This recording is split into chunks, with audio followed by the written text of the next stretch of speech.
እጅግ አስፈሪ ነው። ነገሮች ወደኛ ሀገርም ቀረብ ብለዋል። አሁን ላይ ሶስተኛው የዓለም ጦርነት የመነሳቱ ነገር አይቀሬ ነው። ምክንያቱም ደግሞ እስካሁኗ ሰዓት ድረስ ብቻ በርካታ ሀገራት ጦርነት ውስጥ ተቀላቅለዋል።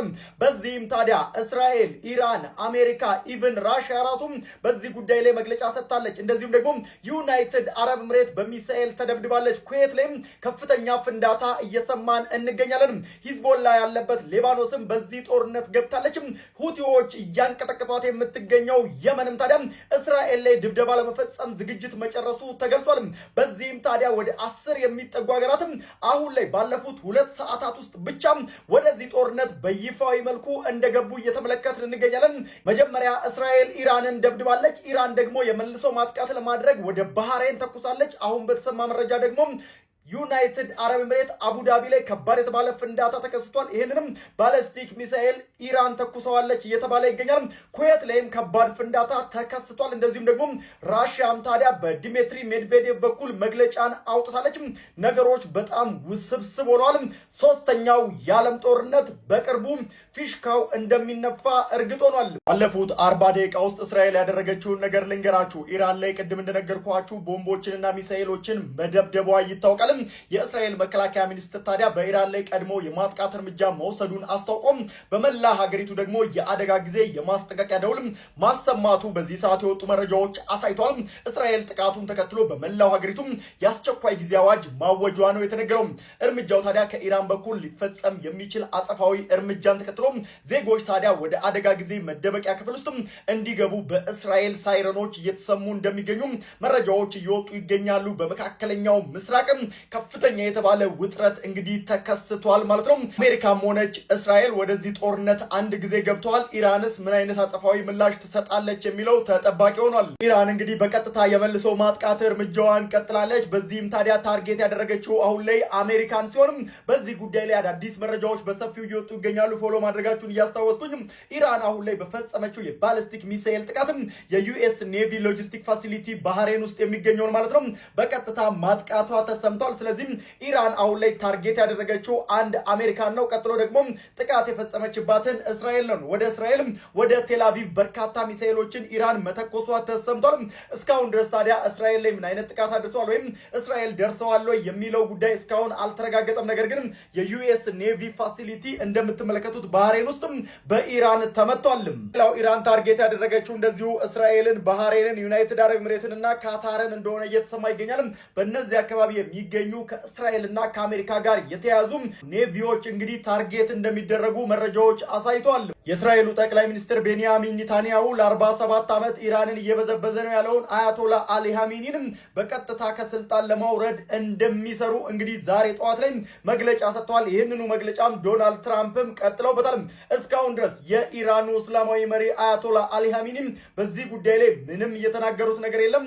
በርካታ የኢራን አመራሮች ሞተዋል የሚሉ ጭምጭምታዎች እየወጡ በሚገኙበት በዚህ ሰዓት ላይ ምንም አይነት ኮንፍርሜሽኖች ከኢራን በኩል አልተሰሙም። እነሆ ቴህራን ዝምታዋን ሰብራ አጸፋዊ እርምጃ መውሰዷ በይፋ ተሰምቷል። የበቀል እርምጃው በይፋም ተጀምሯል። አሜሪካና እስራኤል ለጀመሩት ጥቃት ኢራን በመብረቅ ፍጥነት ምላሽ እየሰጠች ትገኛለች። ኢራን ቀደም ሲል ለተሰነዘረባት ጥቃት ብርቱ አጸፋ እንደምትወስድ በገባችው ቃል መሰረት ሚሳኤሎችን ወደ እስራኤል ምድር ማስወንጨፏ ተሰምቷል። እነሆ መካከለኛው ምስራቅ በባሩድ ጭስ እየታፈነች ትገኛለች። እነሆ ሰበር ዜና ከመካከለኛው ምስራቅ እየተሰማ ይገኛል። ለረጅም ጊዜ ሲሰጋ የነበረው የሚሳኤል ጦርነት በይፋ ተከፍቷል። የአሜሪካና የእስራኤል ጥምር ጦር በኢራን ላይ መጠነ ሰፊ አየር ድብደባ መጀመራቸው ተረጋግጧል። በኢራን እምብርት ቴህራን ውስጥ በርካታ እጅግ ከፍተኛ የሆኑ ፍንዳታዎች እየተሰሙ ሲሆን ከተማዋ በጭስና በከባድ ድምፅ ተወጥራለች። እስካሁን ባለው መረጃ መሰረት ከፍተኛ አመራሮች ተገድለዋል። ጥቃቱ በዋናነት ያነጣጠረው በኢራን የጦር ዋና መስሪያ ቤት ላይ ሲሆን በዚህም በርካታ ከፍተኛ የጦር አዛዦች፣ የኒውክሌር ባለሙያዎችና እንዲሁም ደግሞ የመከላከያ መሪዎች ሕይወታቸው ማለፉ እየተዘገበ ይገኛል። ታዲያ ሊሰነዘር የሚችለው የአጸፋ ጥቃት በመፍራት በመላው እስራኤል ምድር ከፍተኛ አስቸኳይ ጊዜ አዋጅ ታውጆ ህዝቡ ወደ መከላከያ መጠለያዎች እንዲገባ እየተደረገ ይገኛል። ዓለም አቀፍ ማህበረሰብ የኢራንን ቀጣይ ምላሽ በከፍተኛ ስጋት እየተጠባበቀ ይገኛል። እነሆ ሁኔታው ወደ ማይመለስ ቀውስ እያመራ ያለ ይመስላል። በዱባይ የምትገኙ ኢትዮጵያውያን በዚህ ሰዓት ከፍተኛ የሆነ ጥንቃቄ አድርጉም።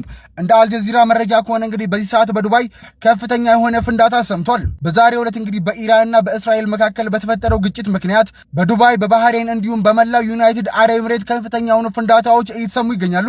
ከዚህም ጋር እንግዲህ በተያያዘ በዩናይትድ አረብ ኤሚሬት፣ በባህሬን፣ በዱባይ የምትኖሩ ኢትዮጵያውያን ከቤት ባለመውጣት እንዲሁም በሀገሪቱ መንግስት የሚተላለፈውን የጥንቃቄ መልእክቶች በመተግበር ራሳችሁን ከአደጋ መጠበቅ ይኖርባቸዋል። በጉዳዩ ላይ አዲስ መረጃ ሲኖር የማደርሳችሁ ይሆናል። ፎሎ ያደርጋችሁ ቤተሰብ ይሁኑ። ጋይስ ይሄ ነገር እየከረረ ነው። ዓለም የማትወጣው ጣጣ ውስጥ ልትገባ ከጫፍ ደርሳለችም። እኔ አንድ ነገር ብሆን አሜሪካ ኢራንን ታፈነዳታለች ሲሉ የአሜሪካው ፕሬዝዳንት ዶናልድ ትራምፕ አስጠንቅቀዋል። ትራምፕ እንግዲህ ይህንን ያሉት አንድ የኢራን ከፍተኛ ወታደራዊ ባለስልጣን በጠቅላይ መሪያቸው አሊ ኻሜኒ ላይ ምንም አይነት ጉዳት ቢደርስ ዓለምን በእሳት እናነዳታለን ማለታቸውን ተከትሎ በጣም ጥብቅ የተባለ መመሪያ ተሰጥቶኛል ያሉት የአሜሪካው ፕሬዝዳንት በእኔ ላይ አንድ ነገር ቢፈጠር የአሜሪካ ኃይል ኢራንን ከምድረገጽ ያጠፋታል ሲሉም ዝተዋል።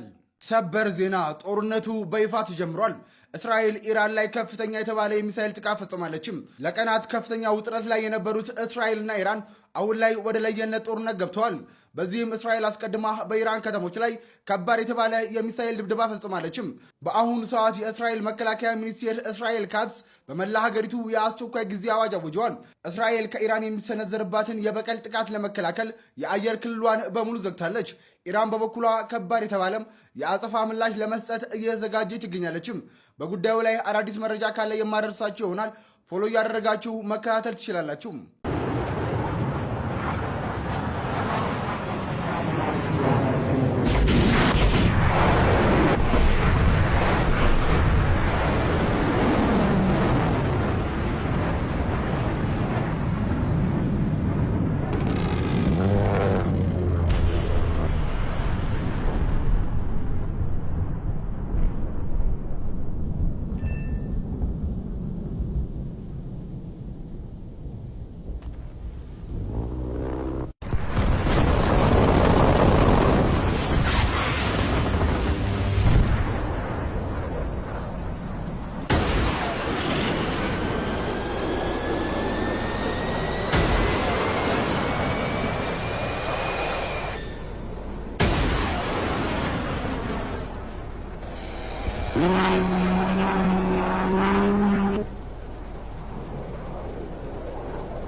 መዘዙ ለኢትዮጵያም ተርፏል። እንግዲህ እንደሚታወቀው የሁለቱ ሀገር ጦርነት ከተጀመረ በኋላ ቁጥራቸው በርከት የሚሉ ሀገራት በጦርነት ውስጥ እየተሳተፉ እንዲሁም ደግሞ ጥቃት እየተደረሰባቸው እንደሆነ የሚታወቅ ነገር ነው። ከደቂቃዎች በፊት እንደነገርኳችሁ ከሆነም እንግዲህ እንደ ባህሬን፣ ኩዌት፣ አቡዳቢን ጨምሮ እንግዲህ የተለያዩ ቦታዎች ላይ ኢራን አጸፋዊ ምላሽ ለመመለስ የአሜሪካ የጦር ቤዞች የሚገኙበት እነዚህ አካባቢ ላይ ጥቃት እየሰነዘረች እንዲሁም ደግሞ ሚሳኤሎችን እያስወነጨፈችና ጥቃቶች እንግዲህ በይፋ እየተሰነዘሩ እየተመለከት እንገኛለን። አቡዳቢ የአየር ክልሏ ሙሉ ለሙሉ ዘግታለች። ሀገሮች እንግዲህ መግለጫ እያወጡ ነው የሚገኙት። በአቡዳቢ በኩል ጥቃት እንደተሰነዘረባቸው ጭምር ተናግረዋል። ሙሉ ለሙሉም ጭምር የአየር ክልላቸውን ዘግተዋል። በአቡዳቢ አየር ክልል ላይ ምንም አይነት አይሮፕላን ሆነ ምንም አይነት ነገር አይዘዋወርም። ኤርፖርቷም ጭምር እንግዲህ እንደምትመለከቱት ባዶ ሆኖ እየተመለከትነው እንገኛለን። ይህን ተከትሎ እንግዲህ የየመኑ ሁቲ ቡድን በቀይ ባህርና በአካባቢው ላይ እንዲሁም ደግሞ በየትኛውም የአፍሪካ ቀንድ አካባቢ ላይ የሚገኙ ባህሮችን ለመቆጣጠር እየሞከረ ይገኛል። በመጀመሪያ ላይ እንደተናገረው ከሆነ እንግዲህ የአሜሪካ መርከቦች በዛ አካባቢ ላይ የሚዘዋወሩ ከሆነ ጥቃት ሰነዝራለሁ ነበር ሲል የነበረው ነገር ግን በአሁን ሰዓት ሀሳቡን ቀይሮ እንግዲህ ምንም አይነት መርከብ በቀይ ባህርም ሆነ በዛ አካባቢ ላይ እንዲንቀሳቀስ አለመፈለጉ ወይም ደግሞ መከልከሉና ማገዱ ነው እየተነገረ የሚገኘው። ይህ ነገር እንግዲህ በአፍሪካ ቀንድ እንዲሁም ደግሞ በኤርትራና ኢትዮጵያን ጨምሮ ማለት ነው የተለያዩ ሀገሮችን ሊነካ እንደሚችል ጭምር ነው እየተነገረ የሚገኘው። የተለያዩ አሁን ስማቸውን የጠቀስኩላችሁ ሀገሮች እንግዲህ በጭንቀት ላይ ነው የሚገኙት። የሳይረን ድምጽ እያሰሙ ነው፣ መግለጫዎችን እያወጡ ነው። ከነሱም እንግዲህ አጽፋዊ ምላሽ ይሰጣሉ ወይንስ ደግሞ ለዚህ ነገር ምላሻቸው ምንድነው የሚሉት ነገሮች ይጠበቃሉ ማለት ነው። በዚህና በሌሎች አዳዲስ መረጃዎች በድጋሚ መልሳለሁ። የፕላስ ምልክቷ መጫናችሁን አትርሱ። መልካም ቀን። በቴሄራን ብቻ ሳይሆን በተለያዩ በተለያዩ የኢራን ከተሞች ላይ እንደዚህ አይነት ፍንዳታዎች የተመለከተን እንገኘው በአሁኑ ሰዓት ላይ ሶስተኛ ዌቭ ላይ ደግሞ ሶስተኛ ዙር ላይ እንደደረሱ ነው የተናገሩ የሚገኙት የእስራኤል ፎርሶች ማለት ነው። ልክ የባለፈው የ12ቱ ቀን ጦርነት ሲጀምር እንደነበሩ ዲካፕቴሽን ስትራይክ ወር ደግሞ ዋና አመራሮች የመንግስት ዋና ከፍተኛ አመራሮችን ዲካፕቴት ለማድረግና እነሱን ለመግደል የሚመስል ስትራይክ ነው የተካሄደ የሚገኘው። ቢካዝ ዋና የገቨርንመንት ህንጻዎች ወር ደግሞ ዋና የመንግስት ህንጻዎች ሚኒስትሪ ኦፍ ዲፌንስ፣ ሚኒስትሪ ኦፍ ኢንቴሊጀንስ፣ የኢንቴሊጀንስ ቢሮዎች ምናምን እነሱ ላይ ጥቃት የደረሰው እስካሁን ድረስ የመረጃ ወር ደግሞ የኢንቴሊጀንስ ቺፍ ከዛ በተጨማሪ ደግሞ ሙሱድ ፔዜሽኪያን የእንትኑ ፕሬዚዳንት የኢራን ፕሬዚዳንት ከዚህም በተጨማሪ ደግሞ ሚኒስትሪ ኦፍ ዲፌንሱ እንደዚሁ ታርጌት ተደርገዋል ተብሏል። እስካሁን ድረስ ይሙቱ ይኑሩ አልታወቀም። እንግዲህ ቃል የተገባውን ምላሽ ወደ መልስ ምት ከኢራን እየጠበቅን የምንገኘው በአሁኑ ሰዓት ላይ እንዳለ ፖሊ ማርኬት ክራሽ አድርጓል። ቢትኮይን በሉት ምን በሉት አሁን እንዳለ ወርዷል። መሬት ነው የሚገኘው። ትሬድ የምታደርጉ ሰዎች ወይ ደግሞ በዚህ በፎሬክስ ያላችሁ ሰዎች እንግዲህ እግዚአብሔር ይሁናችሁ። ሰበር ዜና ቻይና ከኢራን ዜጎቿ በአስቸኳይ ለቀው እንዲወጡ በዚህ ሰዓት ማሳሰቢያ ሰጥታለች። ቻይና ብቻ አይደለችም፣ እንግሊዝና ጀርመንን ጨምሮ በርካታ የአውሮፓ ሀገራት በአስቸኳይ ባገኙት አማራጭ ሁሉ ኢራንን ዜጎቻቸው ለቀው እንዲወጡ እያስጠነቀቁ ይገኛሉ። ቱርክ ደግሞ ሙሉ ለሙሉ ወደ ኢራን የምታደርገው በረራ በዚህ ሰዓት ያቋረጠች ሲሆን እስራኤል ዛሬ ቀን ሙሉ በመሬት ስር የሚገኙ መጠለያዎችን ዜጎቿ ወደዛ ለመግባት እንዲዘጋጁ ስታሳስብ ውላለች።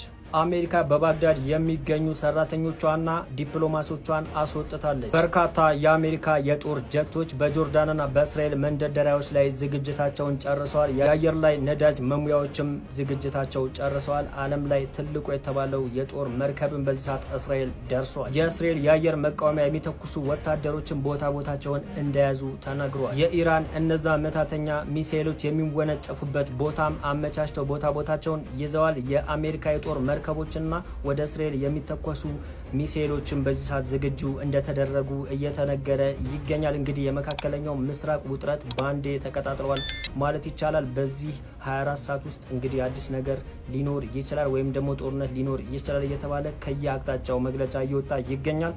አዳዲስ ነገሮች ሲመጡ አደርሳችኋለሁ። አካውንት ተመቷል። በደም ሼር፣ ኮፒ ሊንክ፣ ሪፖስት እያደረጋችሁ አዳርሱት።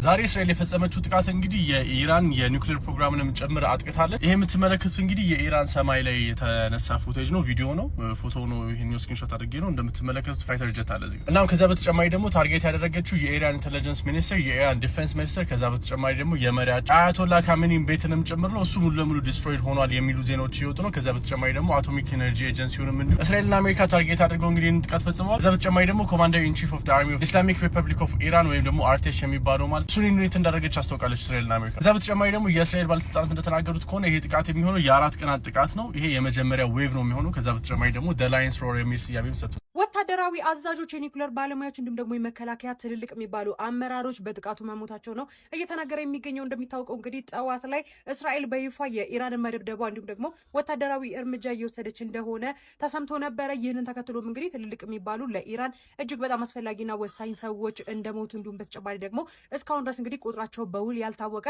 ትልልቅ የሚባሉ የኒውክሌር እንዲሁም ደግሞ ወታደራዊ የሆኑ አዛዦች እንደሞቱ ነው በይፋ እየተነገረ የሚገኘው። ይህ ብቻ አይደለም፣ አሜሪካም በይፋ ማለት ነው የአሜሪካ አየር ኃይል በኢራን ድብደባ ላይ እጁ እንዳለበት እንዲሁም ደግሞ እንደተቀላቀለ ጭምር ነው በይፋ እየተነገረ የሚገኘው። በአሁኑ ሰዓትም በርካታ በቴህራን የሚኖሩ የኢራን ነዋሪዎች አካባቢውን ለቀው ለመውጣት ሙከራ እያደረጉ ነው። እንዲሁም በተጨማሪ ደግሞ በተለያዩ አካባቢዎች ላይ ፍንዳታዎች እየተሰሙ እንደሆነ ጭምር ነው እስካሁን ድረስ ሰዓት መረጃዎቹ እየወጡ የሚገኙት። በዚህና በሌሎች አዳዲስ መረጃዎች በድጋሚ መልሳለሁ።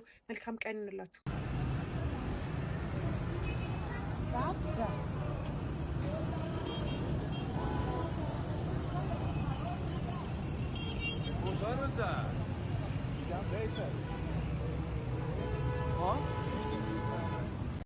Missile threat warning. Enclosure shelter immediately. Shelter in place. Missile threat warning.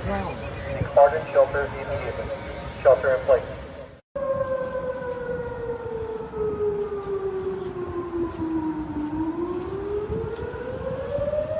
عمر لازم نطلع شوف ضربوا الجفاه.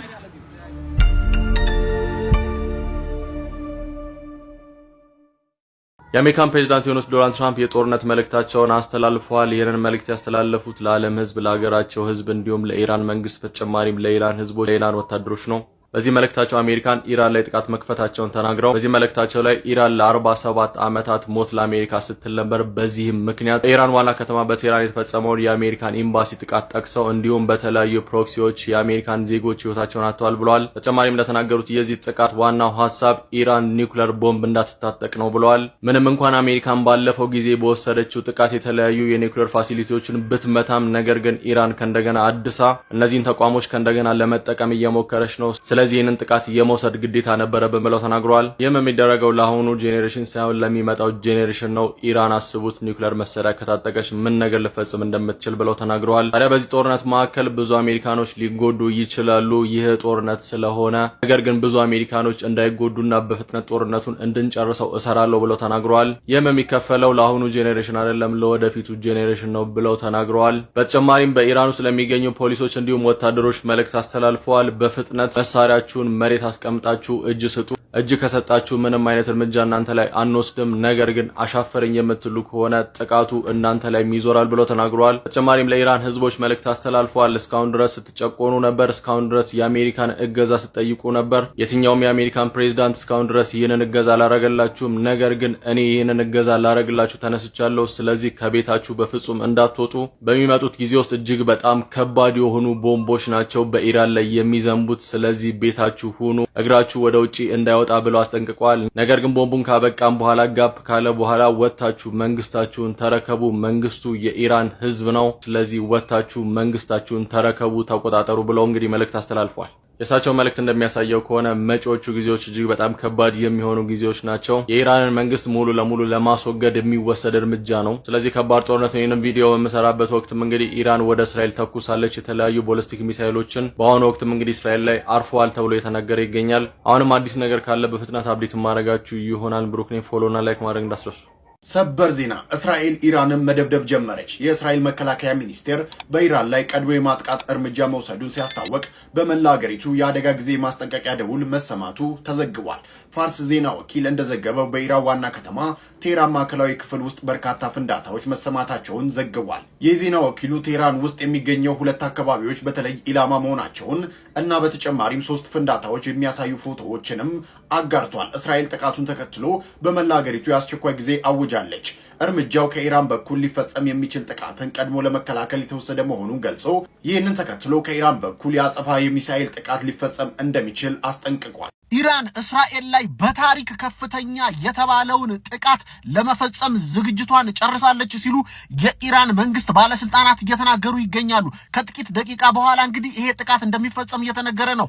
እስራኤል ውስጥ ቴልአቪቭ በተለይ ወደ ቦምብ ሼልተሮች እንዲገቡና የጥቃት ጠለላ እንዲወስዱ እየተነገረ ይገኛል። ምክንያቱም ኢራን የምፈጽመው ጥቃት እስራኤል በታሪኳ አይታ ማታውቀው እንደሚሆን እየተነገረ ነው። በዚህ ውጊያ ላይ እናንተ ከማን ጎን ናችሁ?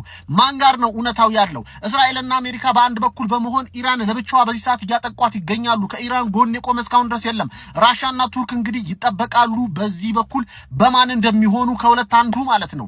እናንተ ምን ታስባላችሁ? ይህ ጦርነት በማን ድል የሚጠናቀቅ ይመስላችኋል? ዓለም ላይ የሚፈጥረው ተጽዕኖ ግን ካሁኑ እየታየ ነው የሚገኘው። የፖለቲካ ጎራ እየተያዘ ይገኛል። በዚሁ ምክንያት ደግሞ የሶስተኛው ዓለም ጦርነት እንዳይነሳም ስጋት በብዙዎች ዘንድ ተፈጥሯል ማለት ነው። የእናንተን አስተያየት ኮመንት ላይ አስቀምጡልኝ።